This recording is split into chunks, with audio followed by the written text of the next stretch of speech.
राधे राधे दोस्तों, मैं रंजना कालराज भक्ति चैनल से रंजना कालरा आपका अपने चैनल पर स्वागत करती हूँ। आज मैं आप सबके समक्ष श्रीमद् भगवत गीता का पाठ सुनाने वाली हूँ। श्रीमद् भगवत गीता का पाठ उच्चारण करते समय और श्रवण करते समय हम सबको ऐसी धारणा बनानी है कि हम ही अर्जुन हैं और श्री कृष्ण जी हमें ही उपदेश दे रहे हैं और इसका सरस सार समझने की कोशिश करनी है। तो चलिए फिर शुरू करते हैं। बोलो बांके बिहारी लाल की जय, सामरिया सेठ की जय। श्रीमद् भगवद गीता भाषा 11वां अध्याय। अर्जुन ने कहा, मुझ पर अनुग्रह करके अध्यात्म नामक परम गोपनीय जो वचन आपने मुझे कहे, उनसे यह मेरा मोह दूर हो गया। भूतों के उत्पत्ति और नाश को आपसे मैंने विस्तार से सुना। हे कमल नयन, आपका अविनाशी महात्म्य भी मैंने सुना। हे परमेश्वर, जैसा आप अपने आप को कहते हैं वैसे ही हैं। हे पुरुषोत्तम, मैं आपके ईश्वरीय स्वरूप के दर्शन करना चाहता हूँ। हे प्रभु, यदि वह दर्शन आप मेरे लिए संभव मानते हैं तो हे योगेश्वर, आप अपने अविनाशी स्वरूप के मुझे दर्शन दें। भगवान ने कहा, हे पार्थ, मेरे सैकड़ों तथा सहस्त्रों रूपों को तू देख। वे नाना प्रकार के दिव्य हैं, नाना रंग और रूपाकार वाले हैं। हे भारत, आदित्यों, वस्तुओं, रुद्रों, दोनों अश्विनों और मरुतों को देख। बहुत से पहले ना देखे गए आश्चर्य स्वरूपों को तू देख। हे गुडाकेश, यही मेरी देह में एक रूप में स्थित सारे चराचर सहित जगत को आज तू देख, और अन्य जो कुछ तू देखना चाहता है वह भी देख, पर तू इन अपने धर्म चक्षुओं से मुझको नहीं देख सकता। इसलिए मैं तुझे दिव्य आत्मबल के नेत्र देता हूँ। उनसे मेरे योग के ऐश्वर्य को तू देख। देवदत्त दिव्य दृष्टि यहाँ हरि संकल्प से प्राप्त हुई आत्मिक दृष्टि से तात्पर्य है। इस दृष्टि के प्राप्त होने पर अर्जुन ने विश्व आत्मा के संकल्प से एक ही देश में ऐसे नाना भावों को, विभूतियों को देखा, जैसे आकाश तरंगों में संचालित नाना देश और भाषाओं के वचन, वादन और रंग तथा आकार एक ही यंत्र विशेष पर सुने तथा देखे जा सकते हैं। संजय ने कहा, हे राजन, ऐसा कहकर उसके पश्चात महायोगेश्वर श्री हरि ने अर्जुन को अपना परम ईश्वरीय स्वरूप दिखाया। भगवान का तेजोमय विराट स्वरूप, जिसमें सारा विश्व विद्यमान है, और जो नियम रूप कालमय रूप है, जिसमें सब उत्पत्ति, लय और कार्य कारण का चक्कर चल रहा है, वह महाराज ने दिखाया। जैसे एक ही आकाश रूप मूल पदार्थ के नाना लोकांतर आदि परिणाम हैं, ऐसे एक ही विश्वेच्छा से असंख्य विकास हो रहे हैं। भगवान का ऐसा स्वरूप बौद्धिक नेत्रों से और दिव्य आत्मिक नयनों से देखा जा सकता है। उस अनेक मुख और आँखों वाले, देखने में अद्भुत, अनेक दिव्य आभूषण युक्त, अनेक दिव्य शस्त्र अवलंबन किए हुए, दिव्य माला और वस्त्र सहित दिव्य सुगंध के सुलेप से सुसज्जित, सर्व प्रकार के आश्चर्यमय, सब ओर मुख वाले अनंत देव को अर्जुन ने देखा। आकाश में सहस्त्रों सूर्य यदि एक समय में उदय हो जाएं, जैसी उनकी एकीभूत ज्योति होवे, वैसा उस महात्मा का प्रकाश था। वहाँ देवाधिदेव के शरीर में अर्जुन ने तब अनेक प्रकार से बटा हुआ सारा जगत एक रूप में विद्यमान देखा। तब आश्चर्यचकित रोमांचित हुए अर्जुन ने हाथ जोड़कर और श्री कृष्ण को सिर झुकाकर कहा, हे देव, मैं आपकी देह में सब देवों को देख रहा हूँ और सब भूतों के विशेष संघों को, कमल आसन पर बैठे हुए ईश को, सब ऋषियों को और दिव्य नागों को मैं देख रहा हूँ। अनेक भुजा, उदर, मुख, नेत्र वाले और सर्व प्रकार से अनंत स्वरूप आपको मैं देख रहा हूँ। हे विश्व के ईश्वर, हे विश्व रूप, आपके आदि, मध्य और अंत को मैं नहीं देखता। मुकुट युक्त, गदाधारी, चक्रधारी, तेज के पुंज, सब ओर से प्रकाशमान, कठिनता से दिखने वाले, सब ओर से दीप्त अग्नि, सूर्य की ज्योति के सदृश और अपरिमित आपको मैं देखता हूँ। जैसे स्वप्नावस्था में अपने भीतर एक ही भाग में अनेक रूप, रंग, आकार, प्रकार, सरिता, सागर, गिरि, पर्वत, भूमि, क्षेत्र आदि और तारागण आदि सहित आकाश और शब्द आदि विषयों की अंतःकरण में प्रतिबिंबित रूप से प्रतीति होती है, ऐसे ही समाधि में भी सद्भावों की उपलब्धि अपने ही में हो जाती है। इसी प्रकार की प्रतीति अर्जुन को देवदत्त दिव्य योग में भगवान के स्वरूप में हुई।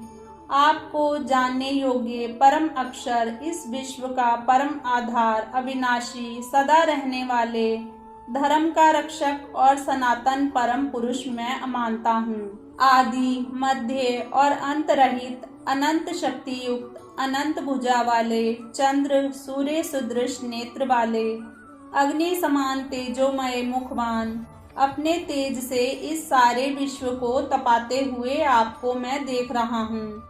आप एक ने ही भूलोक, पृथ्वी लोक, यह अंतरिक्ष लोक और सब दिशाएं व्याप्त की हुई हैं। हे महात्मन, इस आपके अद्भुत उग्र रूप को देखकर तीनों लोक व्याकुल हो गए हैं। निश्चय से ये देवों के समूह आप में प्रवेश कर रहे हैं। कितने ही डरे हुए हाथ जोड़े हुए स्तुति कर रहे हैं और महर्षियों तथा सिद्धों के समूह स्वस्ति हो ऐसा कहकर अनेक प्रकार की स्तुतियों से आपकी स्तुति कर रहे हैं।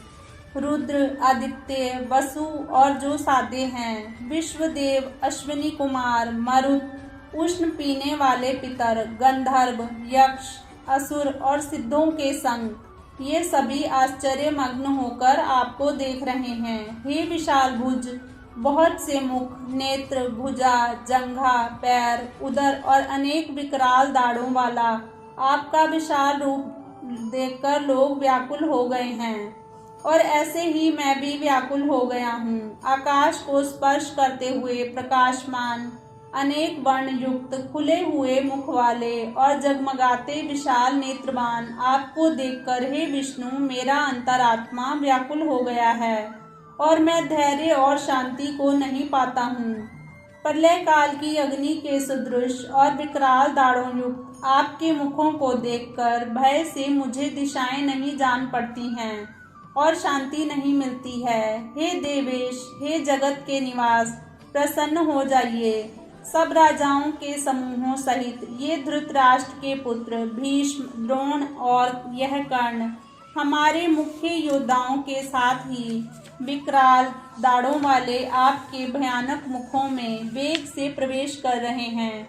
कितने ही चूर्ण हुए सिरों वाले आपके दांतों के बीच लगे हुए दिख रहे हैं, जैसे नदियों के बहुत बड़े जल वेग समुद्र की ही ओर मुख किए हुए बहते जाते हैं। इसी प्रकार ये मनुष्य लोक के वीर आपके दहकते हुए मुखों में प्रवेश कर जाते हैं।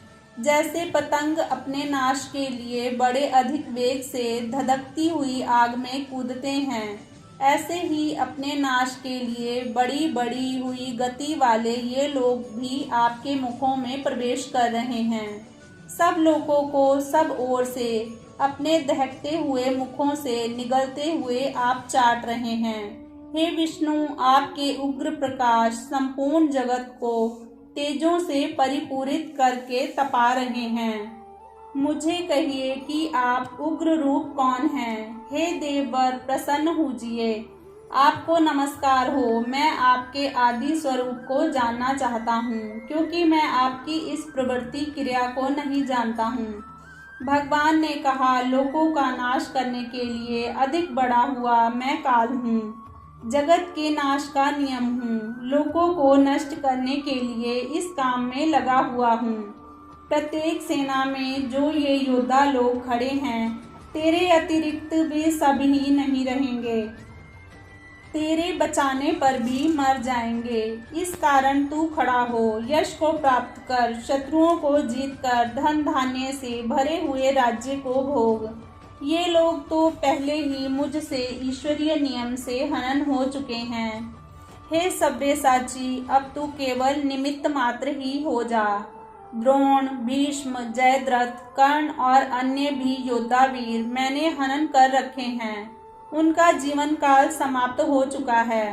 उनका तू हनन कर, व्याकुल ना हो। संग्राम में तू शत्रुओं को जीतने वाला है। इस कारण युद्ध कर। भगवान के काल स्वरूप का, जिसमें तीव्रतम वेग से सर्व पदार्थ लय हो जाने को जा रहे हैं, यह वर्णन बड़ा अद्भुत और उत्तम है।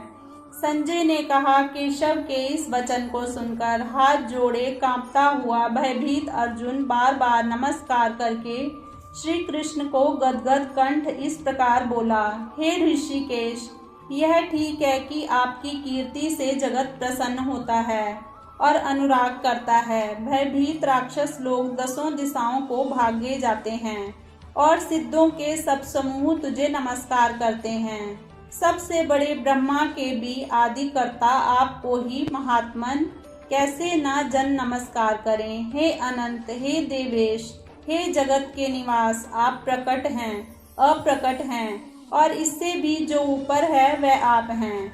आप आदि देव हैं, पुरातन पुरुष हैं। आप इस विश्व का परम आधार हैं। आप सबको जानने वाले हैं और जानने योग्य भी आप ही हैं तथा आप परम धाम हैं। हे अनंत रूप, यह विश्व आपसे ही विस्तृत हुआ है। वायु, यम, अग्नि, वरुण, चंद्र, प्रजापति और प्रपितामह आप हैं। आपको सहस्त्रों बार नमस्कार हो और भी अधिक बार नमस्कार हो। हे सर्वस्वरूप, आगे से, पीछे से और सब ओर से आपको नमस्कार हो। आप अनंत बल और अपरिमित शक्ति हैं, सब में विद्यमान हैं, इसलिए आप ही सर्वस्वरूप हैं। आप ही इस महिमा को ना जानते हुए मैं प्रमादवश अथवा प्रेम से सखा मानकर आग्रह पूर्वक जो कहा, हे कृष्ण, हे यादव, हे मित्र, और जो कुछ हंसने के, खेलने के समय, घूमने में, सोते समय, भोजन काल में, अकेले अथवा जन समुदाय के सामने मैंने आपकी अवज्ञा की है, तेरा अपमान किया है, वह आप अपार पुरुष से मैं क्षमा करवाता हूँ। आप जंगम स्थावर जगत के पिता हैं, इसके पूज्य हैं और सर्वश्रेष्ठ गुरु हैं। आपके समान ही कोई नहीं है, तो अधिक कोई कैसे हो सकता है। तीनों लोकों में अतुल्य प्रभाव वाले हैं, इसलिए साष्टांग नमस्कार करके स्तुति योग्य आप ईश्वर को मैं प्रसन्न करता हूँ। हे देव, जिस प्रकार पिता पुत्र के, मित्र मित्र के और प्रेमी प्रेम पात्र के अपराध को सहन करता है, इस प्रकार आपको मेरे अपराध सहन करने चाहिए। पहले ना देखे हुए आपके रूप को देखकर मेरा हृदय प्रसन्न हो गया है, परंतु फिर भी भय से मेरा मन व्याकुल हो रहा है। हे देव, वही अपना पहला रूप मुझे दिखाइए। हे देवेश, हे जगनिवास, प्रसन्न होजिए। मुकुट सहित गदा चक्र हाथ में धारण किए हुए उसी प्रकार के आपके पहले रूप को मैं देखना चाहता हूँ। हे सहस्त्रभुज, हे विश्वमूर्ति, उसी पहले चतुर्भुज रूप में प्रकट हो जाइए। चारों अंगों में 2 उरु भी परिगणित हैं। श्री भगवान ने कहा, हे अर्जुन, मैंने प्रसन्न होकर आत्मबल से तुझे यह अपना तेजोमय सर्वरूप, अनंत, आदि और परम स्वरूप तुझे दिखाया है। वह मेरा रूप तुझसे अतिरिक्त दूसरे ने पहले नहीं देखा। हे कुरुओं में उत्तम वीर, तेरे से भिन्न किसी अन्य से, ना वेदाध्ययन से, ना यज्ञ से, ना शास्त्र पाठ से, ना दानों से, ना क्रियाओं से और ना घोर तपों से मैं ऐसे रूप वाला मनुष्य लोक में देखा जा सकता हूँ। इस प्रकार के मेरे इस घोर रूप को देखकर तू घबरा मत और मोह में ना पड़। भय रहित प्रसन्न मन हो और फिर मेरा वही रूप यह तू देख। संजय ने कहा, वासुदेव ने ऐसा कहकर अर्जुन को फिर अपना रूप दिखाया और फिर उसी शांति मूर्ति महात्मा ने डरे हुए उस अर्जुन को आश्वासन दिया, धैर्य बंधाया। अर्जुन बोला, हे जनार्दन, आपका यह शांत मानुषी रूप देखकर अब मैं स्वस्थ हो गया हूँ, चैतन्य हो गया हूँ और ठीक सावधान हो गया हूँ। भगवान ने कहा, मेरा जो रूप तूने देखा है उसके दर्शन बहुत ही दुर्लभ हैं। देव भी इस रूप के दर्शनों की सदा अभिलाषा करते हैं। जिस प्रकार तूने मुझे देखा है उस प्रकार मैं वेदों से, तप से, दान से तथा यज्ञ से नहीं देखा जा सकता। परंतु हे परंतप, इस प्रकार के मेरे रूप को जानने के लिए, देखने के लिए और उसमें वास्तविकता से प्रवेश करने के लिए अनन्य भक्ति ही साधन हो सकती है। मैं अनन्य भक्ति से ही जाना जा सकता हूँ। हे पांडव, जो जन मेरे कर्म करने वाला, अपने सब कर्म मुझे समर्पण किए हुए है, मुझ में परायण है, मेरा भक्त है, आसक्ति रहित है और सब प्राणियों में निर्वैर है, वह मुझको ही प्राप्त होता है। ओम तत्सत। इस प्रकार श्रीमद् भगवत गीता रूप उपनिषद ब्रह्म विद्या अंतर्गत योग शास्त्र में श्री कृष्णार्जुन संवाद का विश्व रूप दर्शन योग नामक 11वां अध्याय समाप्त हुआ। बोलो बांके बिहारी लाल की जय।